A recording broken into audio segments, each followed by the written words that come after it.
Hello and welcome to day 11 of Podmas. It's the penultimate.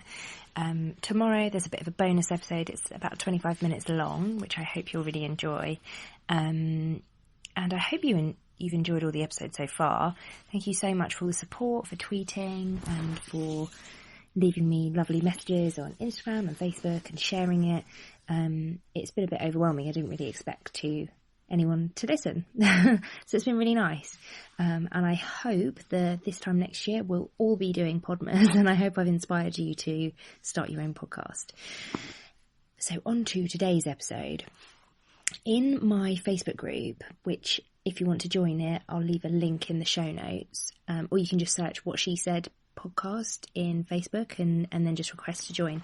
I asked what people would want to listen to, because I was a bit stuck on some of the topics. I'd initially planned to record certain topics, which I've actually dropped now, so apologies for my newsletter subscribers who I told I was going to record certain things, and actually I dropped a couple of them. But I kind of have just been doing it on the hoof, and it just didn't feel right, so I hope nobody minds.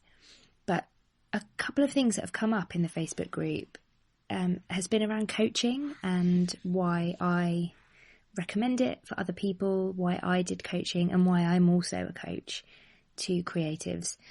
And I think people who haven't had coaching sometimes, well, it's the same as how I was before I had coaching. They want to know why do you do it? What can you gain from it? And is it worth the investment, I guess? So I thought probably an episode like this would be a good way to chat about it. And I'm actually recording this on my phone, which I've never done before. Actually, I did on one of the episodes, in my bedroom, just because I can't really be bothered to do it properly. So there's a bit of real life for you. I'm not in my pyjamas or anything. I'm just in my clothes. Not that there would be anything wrong with that. I'm waffling now. I digress. So, on to coaching. So, a blog post that I wrote last year, maybe last year or the year before, I think it was the beginning of last year, called 5 Things That Helped Me Grow My Blog. I talked about the coaching that I'd had with Jen Carrington, and how I credit that, along with some of the other courses that I've done, kind of invested in my blog, why I credit that in part to helping me grow my blog. And actually it's kind of more than that, because Jen helped me I basically went to her with a few very scattered ideas of what I wanted to do. I was in a staff writer role at the Express at the time, and I just found out that I was pregnant. I really wanted to go freelance again, and I really didn't know how I wanted to make the majority of my income, and I sort of knew that I wanted to do coaching. I knew that I wanted to start a podcast, but I didn't really know why. And by the end of it, I'd put everything that I wanted to do into motion.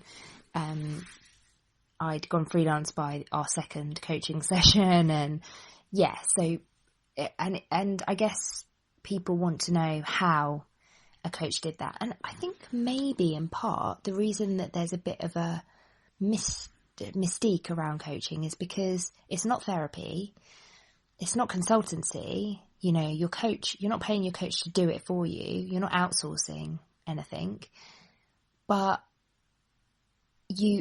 somehow it's a way of, you know, you achieving your goals, but it's quite hard to understand how that's going to happen if someone isn't going to do it for you.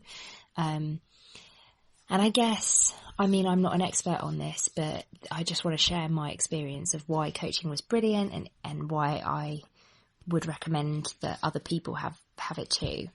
The main thing with coaching is that there are so many different types of coaches. There's a coach for pretty much everything. You know, there's obviously the old kind of probably stereotypical life coach. There's coaches for your career, and then there's kind of creative coaches, and I'm obviously not talking about all the different types of coaches, and life coach will probably talk to you about your career, and maybe a career coach will also talk to you about your life because it's pretty holistic and they're all intertwined, right? But a creative coach, which is I'm a creative coach. I'm a coach for creative women.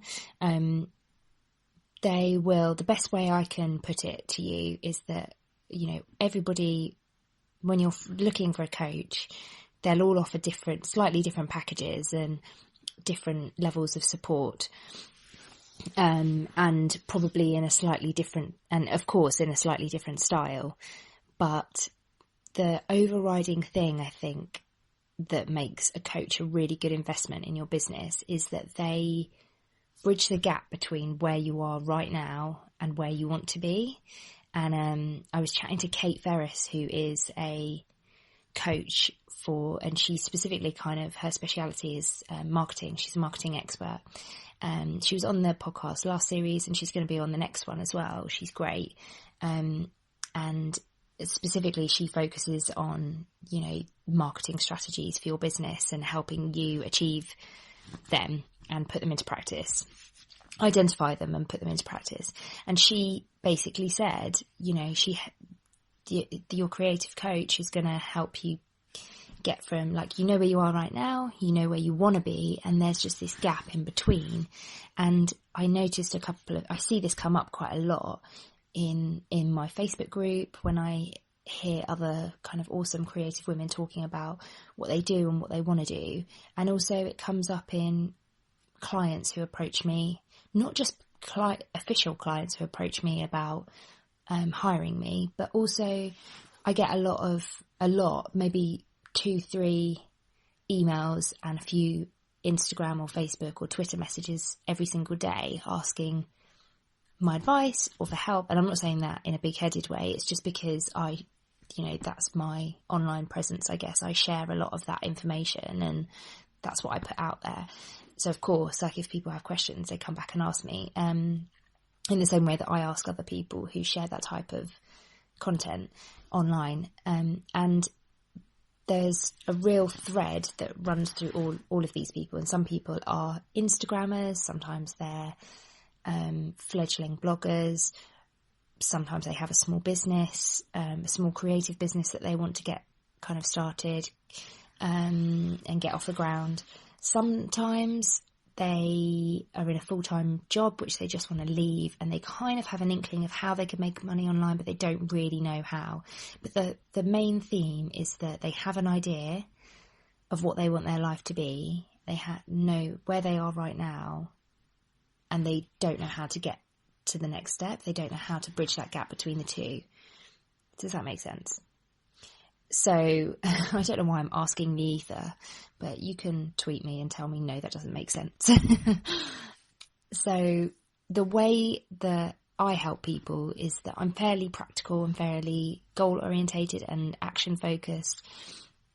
And really it's about helping the other person, letting them waffle, asking them certain questions, but letting them essentially have a bit of a stream of consciousness and really picking out where I think they want to go, and delving a little bit deeper into those and finding out, okay, is this where you want to go? Is this what you want to do? Have you thought about this, that, or the other?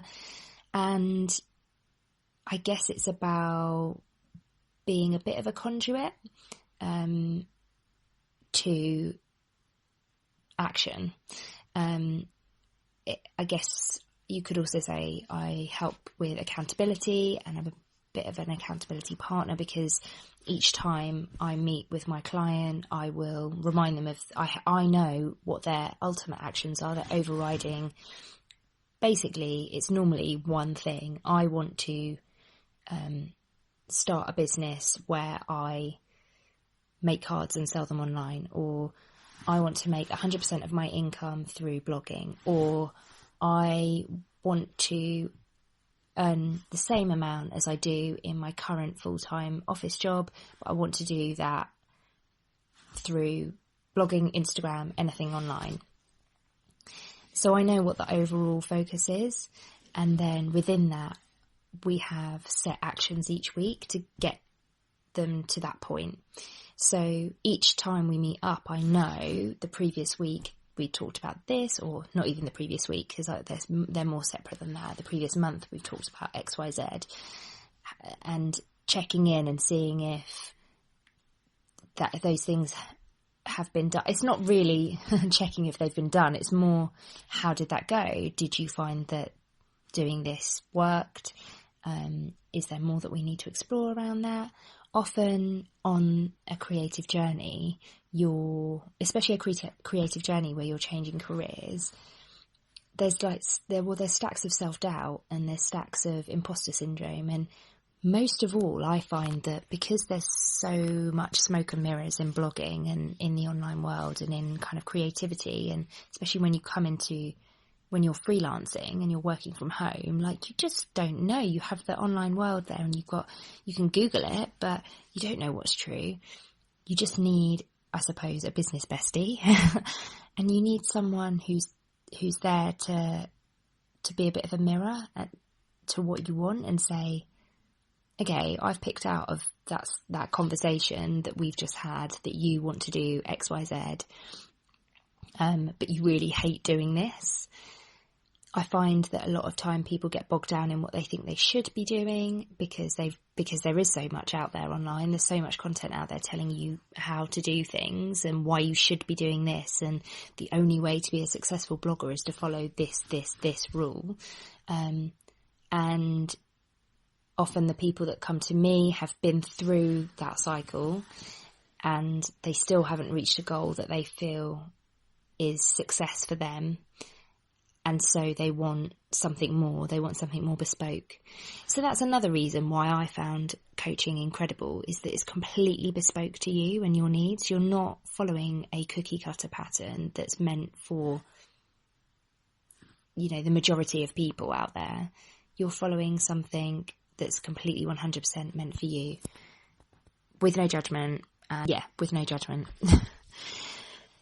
So that is the end of day 11 of Podmas. Thank you for listening. Tomorrow's the last day. Obviously tweet me at Wanderloose Blog, drop me a message on Instagram. I'm at Wanderloose Blog there. You can email me lucy@wanderloose.com or head to my website, wanderloose.com. If you do want to do coaching with me, then just drop me an email, and you can find all of that on my website. Have a great day. See you tomorrow.